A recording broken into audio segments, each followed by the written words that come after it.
Between New Orleans and Houston, there's a strange, magical country, Cajun country. It's a place with its own language, combining centuries-old French with rural American English. It's also a deeply musical culture with its own style. Cajun music is now one of Louisiana's important export products, packages of pure joy. Canape finds Steve Riley and the Mamu Boys playing at Joe's Pub in Manhattan. Band members talk about bringing their country culture to the Big Apple. Hi, I'm Steve Riley, and this is David Greeley, and we're with the Mamu Playboys. David and I started the band 19 years ago. It'll be 19 years this year, and we play Cajun music. We're from South Louisiana.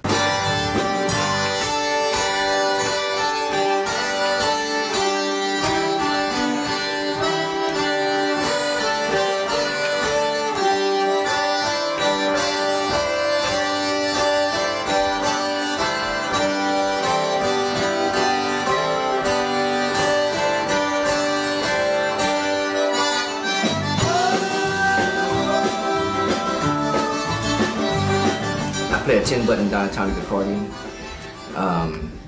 It was made by Marc Savoy. That style of accordion came to Louisiana in the early 1900s. And it became a really popular instrument because back in the old days, Cajun music was played at house parties. And it was popular because it was such a loud, percussive instrument, perfect, you know, to cut through the noise of the crowd without speakers or anything, you know. And before the accordion came around, Cajun music was primarily fiddle music. And when the accordion came to town, a Cajun band in the old days was an accordion and one or two fiddles and a triangle percussion.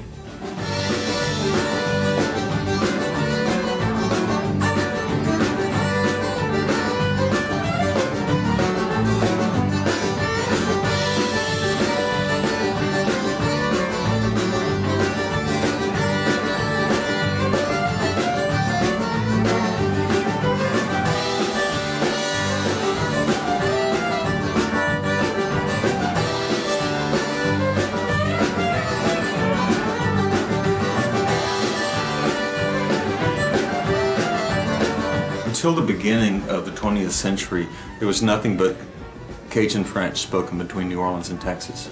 They were the dominant culture there, and anybody that moved there, no matter what their last name was, Walker, you know, English names, German names, Irish names, they all ended up speaking French because that culture dominated. And the Acadian people were welcoming people. They would absorb these other nationalities and they would become a part of us. And when education came to South Louisiana, and the isolation that we lived in ended, that's when the trouble started, because the teachers would not allow the children to speak French on the school ground. They were punished for speaking the only language they knew. They were humiliated, and the language unfortunately came to represent ignorance because of what the teachers were telling the kids. And it wasn't until World War II when some of the Cajun soldiers went to France and found out that they were really valuable to the army, they began to realize that they, despite what the teachers were telling them, their language was real French. It was archaic French from the 1600s. It was really beautiful French, and it was something to be proud of. So when we realized that, we started to work to preserve it, and the music is a big part of that.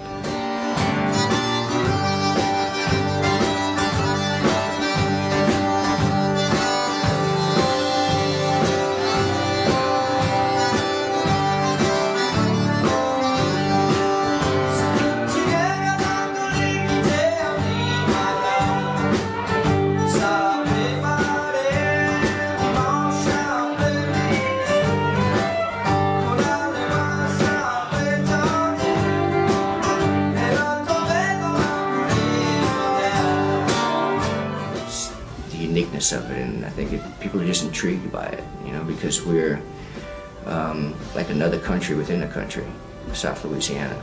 We do things completely differently than the whole rest of this country, and it's one of the richest cultures in America. No matter where I go, I think about the people back home and what they're like when we play this music for them, And I think that everybody has the same needs wherever we go. Everybody has the same need that those people do. They need to go out on Saturday night. They need to move around. They need to shake, and they need to feel good and to forget their troubles. And to me, it's the same feeling no matter where I am. I can be in New York City, and I feel the same on that stage as I do in Eunice, Louisiana, where I was last weekend. Cajun music is who we are, you know, and it's what we've done for so long. I've been around this music since I'm a kid. I've been playing it since I'm a kid. And to play the music you love and have people respond in a good way, it's the best thing in the world. I feel like it's therapy.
Have you read the book?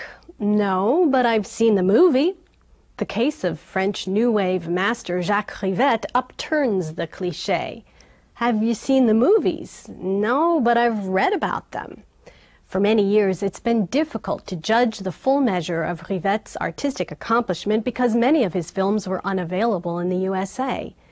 Now, the Museum of the Moving Image in Astoria, Queens, in New York offers a timely retrospective.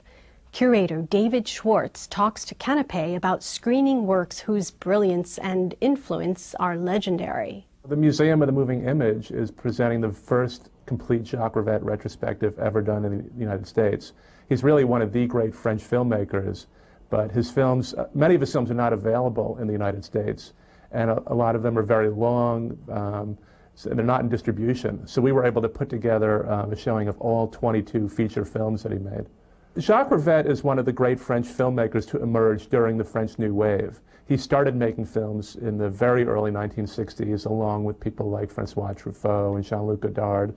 He started out as a film critic in the 1950s, and he loved watching movies. And none of the French critics watched as many movies as he did or loved old movies as much as Rivette. His films are very playful and intellectual and cerebral. They also have brilliant what's called mise en scène, which is the staging of scenes, is very intricate and beautiful. But his films are very challenging. I mean, he continues to make films. He's actually just finishing up another film right now in Paris. He's very interested in artifice and theatricality, so he makes stories that are very intricate, but he also deconstructs them. He shows us, some of his films actually show us the process of actors creating performances. He's always collaborated with his actors and been very interested in having them be creative collaborators in the film.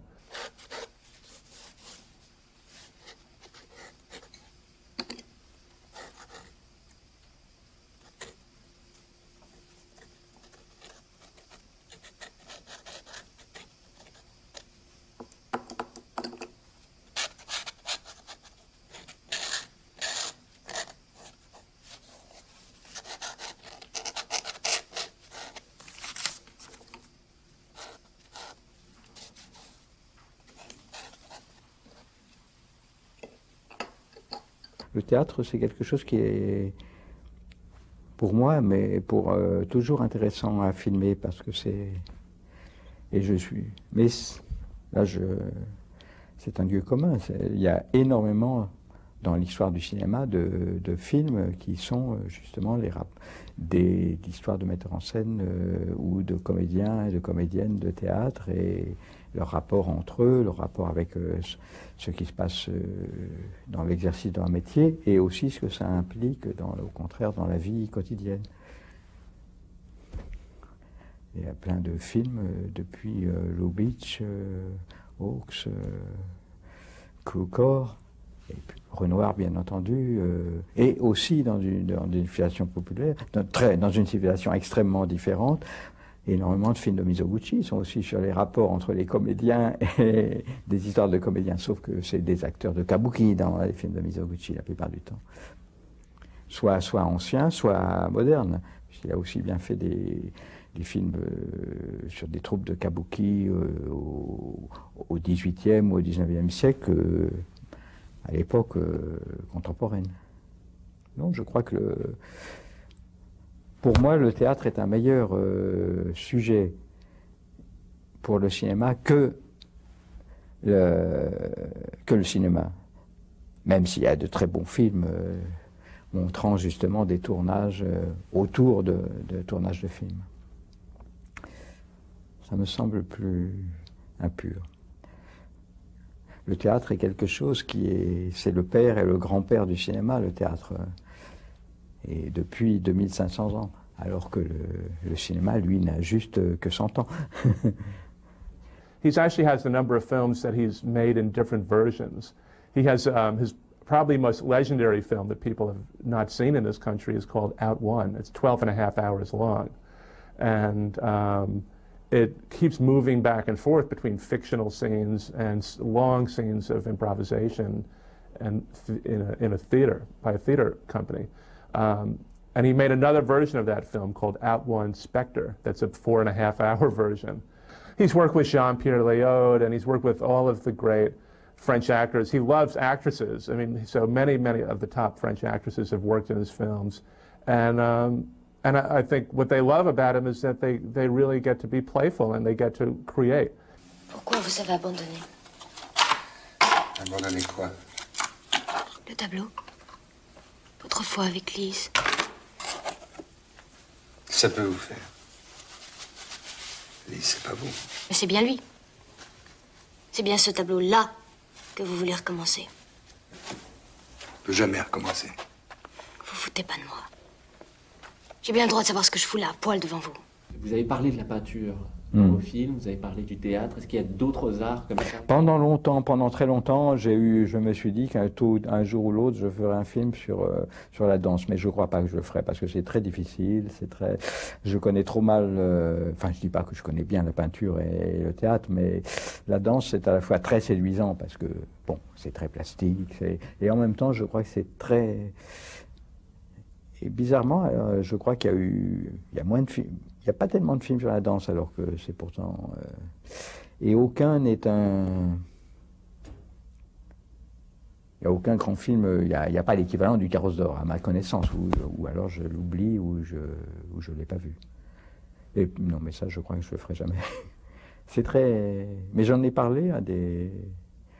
J'en avais parlé très rapidement, il y a longtemps, il y a 25 ans, avec cette danseuse américaine qui a fait sa carrière en Europe. Comment s'appelle-t-elle? À l'époque, elle travaillait à l'Opéra de Paris. J'oublie la mémoire, j'ai plus aucune mémoire des noms. Elle a fait une carrière surtout européenne, donc je ne sais pas si elle est très connue à New York maintenant. Mais aujourd'hui... Non, ça me semble trop difficile.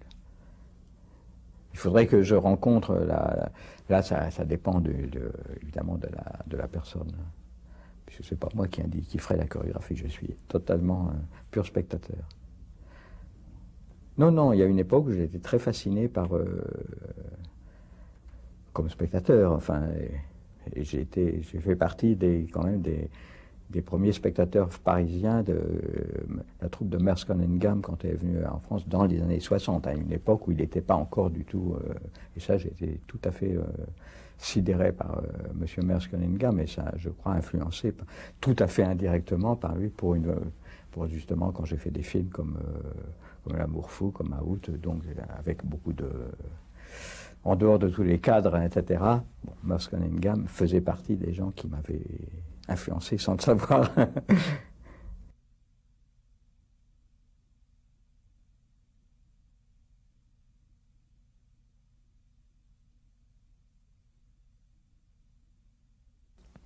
Most mysteries call for a solution, but some mysteries create more mysteries.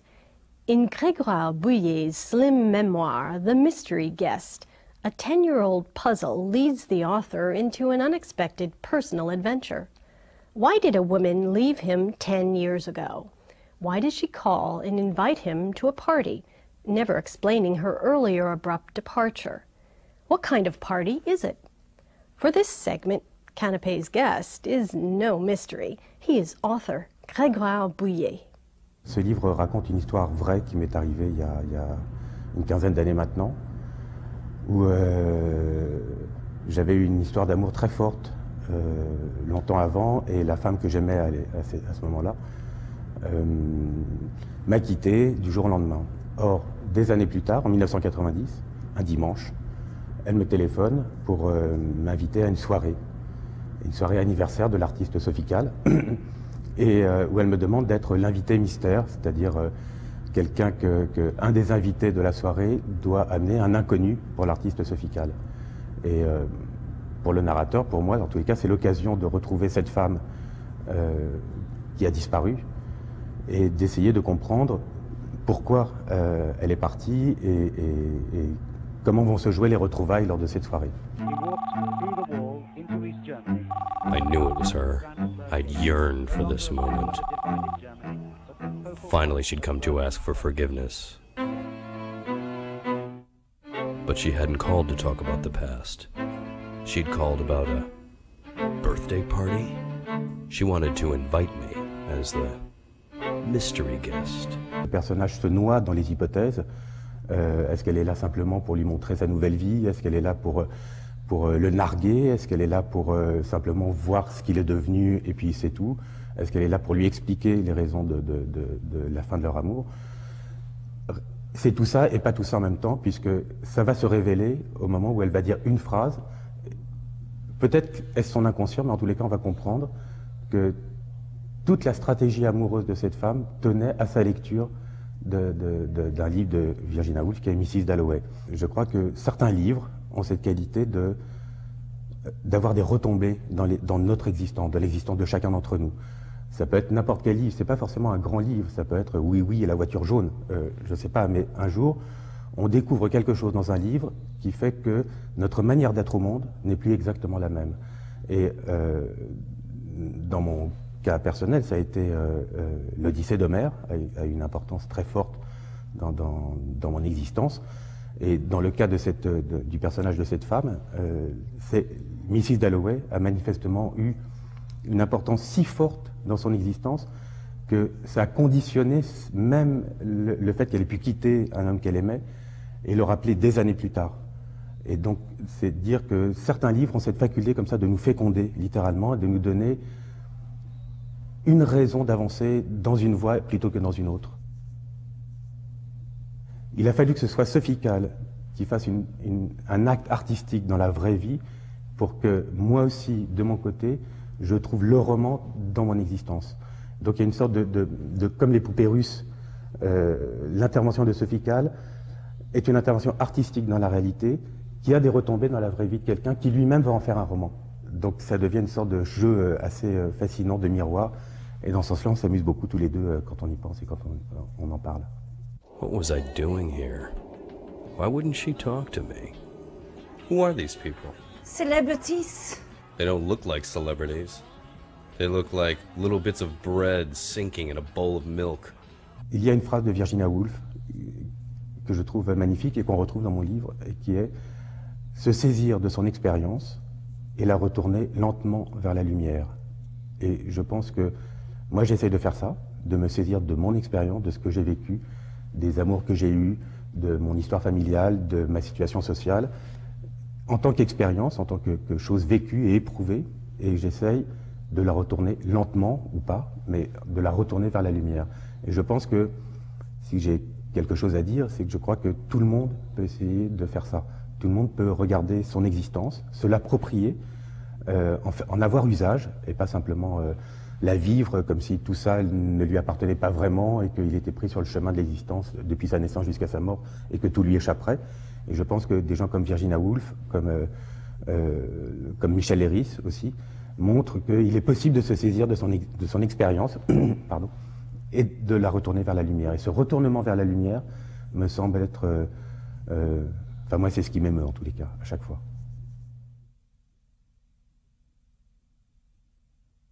Not yet 25 years old, French actress Isid Lebesco has appeared in more than 20 feature films and directed 2. Her latest American release, Backstage, directed by Emmanuel Bercot, takes a candid look at the world of celebrities and their fans. Are they codependent? Canape will explore the topic if you will. Meanwhile, photographer Hai Kokarian talks to Canape about his portraits of the actress on display at the Robin Rice Gallery. This is our first show together with her. We're going to be showing work that's been done for past 7 years. There are 19 images, some color, some black and white. And it's very exciting because we've never shown our work. I asked her if I can take some pictures of her, and she very gracefully agreed. And throughout the years, we kept our friendship, and it grew, and as we both developed in our own ways, and our views developed, our work began to develop as well. And slowly we realized that we have something, and it began to shape, it began to develop its own style. Camera loves her, there is no question about that. Her presence can carry the film throughout, and all you do is watching her, and it's fascinating. I think that's combination of her beauty, obviously, and her inner beauty, which comes through during her roles. And the most importantly, which I love about her the most, is that she's willing to take risks, she's willing to experiment. Car c'est un autre jour, mieux fait pour l'amour, un jour sans malentendu, juste un bonheur têtu de plus, des taches de rousseur sur le nez de la lune. Je ne partirai pas ce soir, c'est trop tôt ou c'est trop tard. Je ne partirai pas ce soir. This is a small collection of all the years that we've been working together. It involves several locations, including New York, Paris, Miami. It's going to be presented in the Robin Rice Gallery. This is a very interesting show because both for her and for me, for the first time, we're incorporating, in a way, two art forms. We have a show, and I believe she has a film opening. I think it opens November 20th or 22nd during that time in Film Forum, backstage. So it's a very interesting incorporation of an actress who's a professional actress. She's not a professional model, that performs in photography and in film.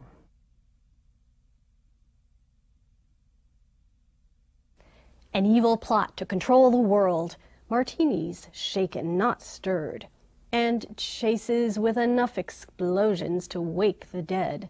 Welcome to the world of 007, the agent with a license to kill. Bond. James Bond.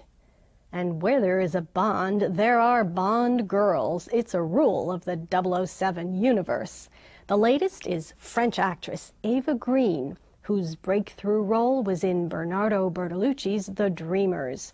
Canape ventures into the world of international intrigue to capture an interview with a Bond beauty.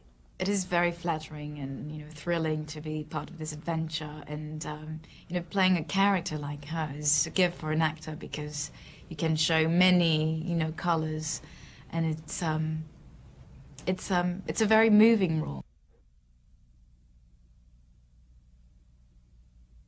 Venice was not really real, actually, because, you know, so many movies have been shot there. It was just, you know, mythical, and I felt really like a Bond girl when I was on that boat. There were so many people. It was like being in Cannes.